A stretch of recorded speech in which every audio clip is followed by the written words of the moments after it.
Nah, sekarang kita akan membahas tentang fungsi input dan output dalam dua sesi. Sekarang kita harus buka kondisi dulu. Nah, jadi ada dua macam fungsi yang bisa digunakan untuk menampilkan output. Yang pertama adalah fungsi printf dan yang kedua adalah fungsi puts. Nah, kita akan membahas fungsi printf terlebih dahulu. Fungsi printf ini merupakan fungsi yang menampilkan output ke layar komputer. Nah, fungsi ini terdapat pada library stdio.h. Nah, kita buka dulu include stdio.h.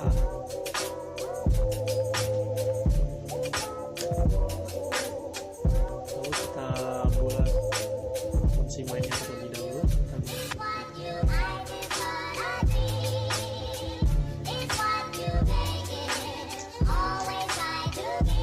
Nah, format dalam penulisan printf ini adalah,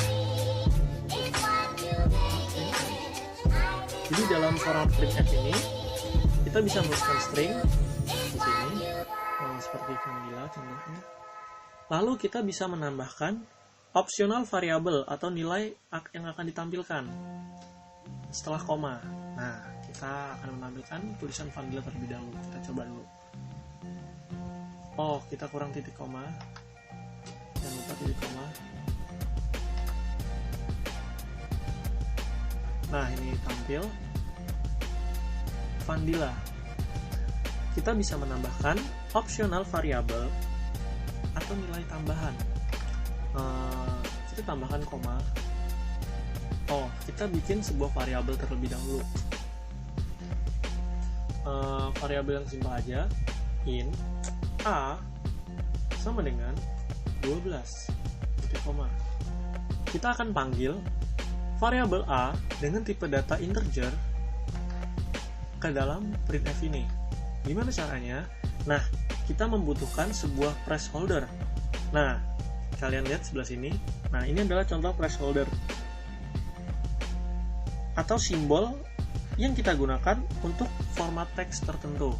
Contoh, kita akan menampilkan sebuah bilangan integer, variabel dengan tipe data integer. Maka kita membutuhkan placeholder persen. Kalian cari bilangan desimal, berarti kita menggunakan persen %d atau bisa juga persen %i. Kita menggunakan persen %d aja. Lalu koma nama variabelnya a. Nah, ini kita bisa menampilkan vanilla 12. Nah, vanilla 12. Tuh, kalian lihat. Nah, kalian bisa berimprovisasi sendiri. Kalian bisa coba-coba semua yang ini. Kasih contoh aja. Misalnya ini kita ganti jadi tipe datanya float. Nah, tipe data bilangan pecahan. Di sini 12,12. Ganti jadi pecahan. Kalau ini placeholdernya kita tidak rubah ke bentuk pecahan atau persen %f, maka dia akan jadinya seperti ini. Nah, ini tidak menampilkan 12,12, tapi menampilkan kayak gini. Karena dia tidak bisa menampilkan bilangan pecahan. Maka dari itu kita harus menyesuaikan bentuk tipe datanya dengan apa yang kita ingin tampilkan di sini. Persen %f, lalu nama variabelnya setelah koma. Kita tampilkan. Nah, kita sudah berhasil menampilkan, tapi masih ada sedikit aneh di sini. Kita inginnya 12,12, tapi di sini ada kelebihan 0000. Kita bisa menghapusnya dengan cara kita beri dia berapa digit setelah koma. Nah, jadi kita bisa kasih koma setelah tanda persen ya, koma berapa digit yang kita butuhkan. Kita butuh 2 digit aja. Berarti 12 kan ini 12. Jadi dia akan menampilkan 2 digit setelah koma. Nah, seperti ini. Jadi sisanya kalau kita mau tambahin misalnya 3, kita enter dulu 3, nanti 1,2,120. Nah, kalian bisa nyoba sendiri, karena emang coding emang harus perlu dicoba, jangan dibayangin. Emang dibayangin bisa, tapi belum tentu kalian dapat problem tertentu bisa menyelesaikannya. Makanya harus dicoba dulu. Coba aja semua ini dengan tipe datanya masing-masing. Nanti kita akan belajar tipe data dan variabel-variabel setelah video ini. Lanjut saja kita ke bagian outputan yang kedua, yaitu puts. Nah, puts ini sama-sama untuk menampilkan output ke layar dengan fungsi library std.h, namun tidak memiliki format seperti dengan printf. Nah, contoh aja, kita nggak usah ribet-ribet kayak gini. Kita mau nampilin, dan kemampuan dari puts, dia mampu membuat baris baru tanpa menggunakan /n. Nah, misalnya kita kopas aja ini, jadi kita nanti bisa lihat perbedaannya printf dan puts. Control faster. Nah, vanilla kita tanpa menggunakan /n seperti di samping ini untuk membuat baris baru kan, placeholdernya kita lihat. Jadi dia samping ini kan vanilla. Nah, dengan menggunakan puts, kita jadikan komentar aja nih, /bintang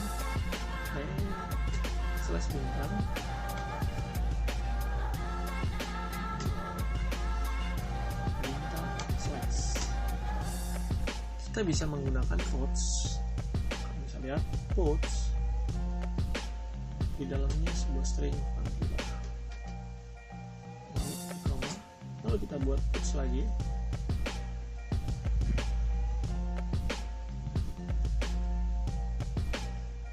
Bisa lebih masuk vanilla aja deh, sama.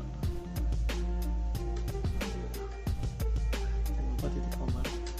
Nah, ini otomatis dia membuat sebuah baris baru. Oh, salah, harus ada T-nya, kebalik. Astagfirullah, PUT. Nah, ini baru benar. Nah, kalian bisa lihat kalau tadi, nah kita bisa lepas ininya, printf-nya. Kalau kalian mau lihat perbedaannya, kalau ini tadi masih printf di komentar, sekarang nah vanilla, nah ini tampilan printf dia ke samping. Jadi kalau kita mau bikin baris baru, kita harus tambahkan di style vanilla ini slash, bukan slash, kebalikannya slash.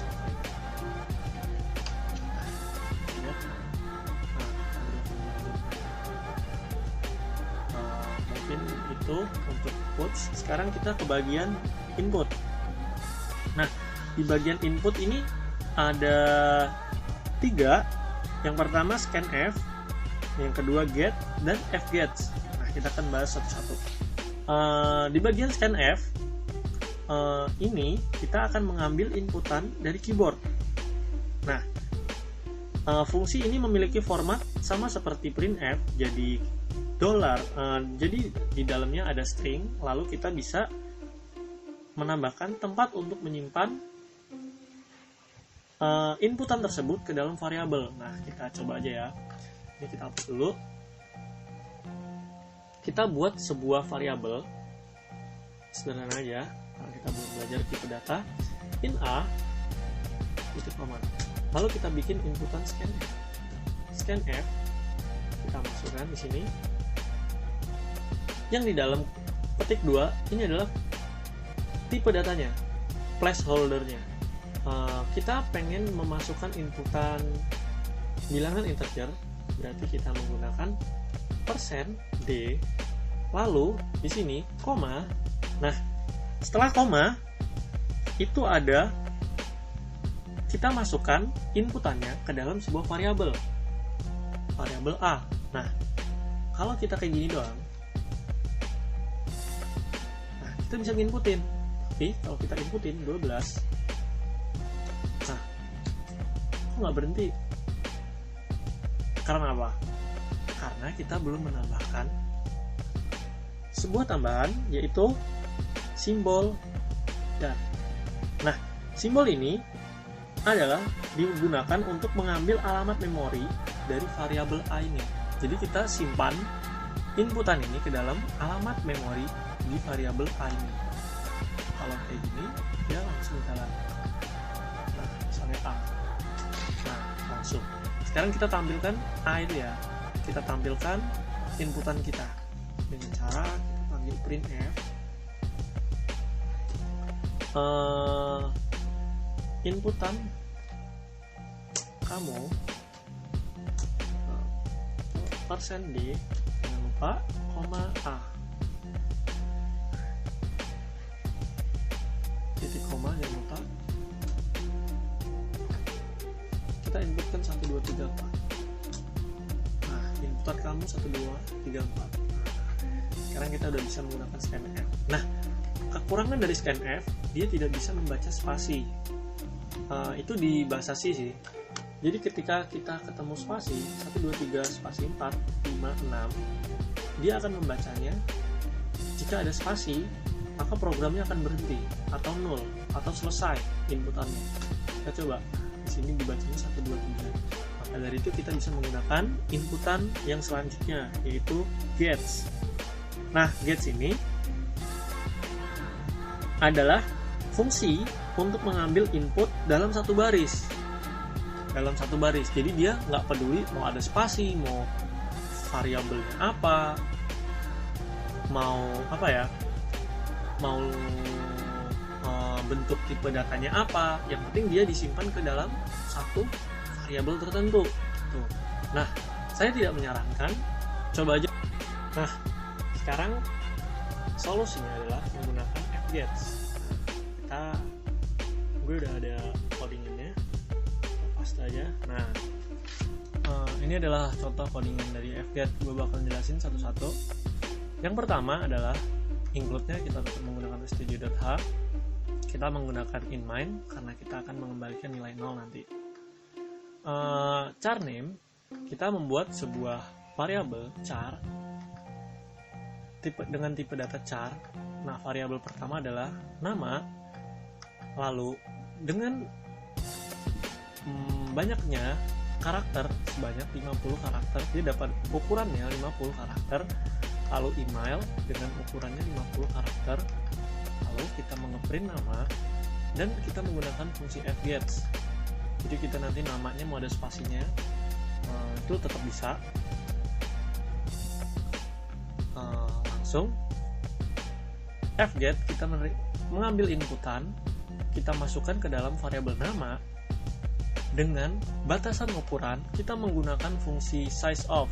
Nah, size of ini digunakan untuk melihat ukuran buffer dari sebuah variabel. Nah, ukuran buffernya di sini 50, maka size of nama 50 dan sumber inputnya kita menggunakan stdin. Ini cara penulisan fget. Jadi fget ini bisa gue katain fget yang pertama adalah variabel untuk tempat menyimpan, variabel untuk menyimpan inputan, yang kedua adalah ukuran buffernya, yang ketiga adalah sumber input. Saya ulangi lagi, fget itu penulisannya yang pertama adalah variabel untuk menyimpan inputan. Nah, di sini kita simpan di dalam nama. Lalu ukuran buffernya. Nah, gimana caranya kita melihat ukuran buffer? Kita menggunakan fungsi size of. Di size of dalamnya kita masukkan nama variabel kita, name. Lalu stdin ini adalah sumber inputannya. Nah, yang kedua kita ulangin untuk bagian email. Fgets kita simpan di email, size of-nya buffernya di email, lalu kita menggunakan sumber inputnya stdin. Lalu ini seperti biasa printf garis printf dengan placeholder string, lalu nama variabelnya name. Printf dengan placeholder string karena akan menampilkan string dengan nama variabelnya email. Kita langsung aja coba.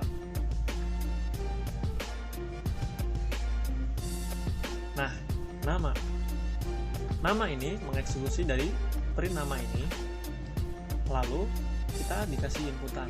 Kita input dulu Pandila DP pakai spasi, lalu emailnya Pandila DP @gmail.com. Nah, kita bisa menampung nama Pandila. Ini batasannya sampai 50 karakter. Ini kelebihan menggunakan FGATS. Jadi nanti gue harap kalian udah paham cara menggunakan FGATS, karena nanti emang banyak dibutuhin FGATS ini. Mungkin itu aja untuk video kali ini. Selanjutnya kita akan membahas tentang mengenal variabel, konstanta, dan tipe-tipe data. Oke, sekian dari gue. Never give up and goodbye.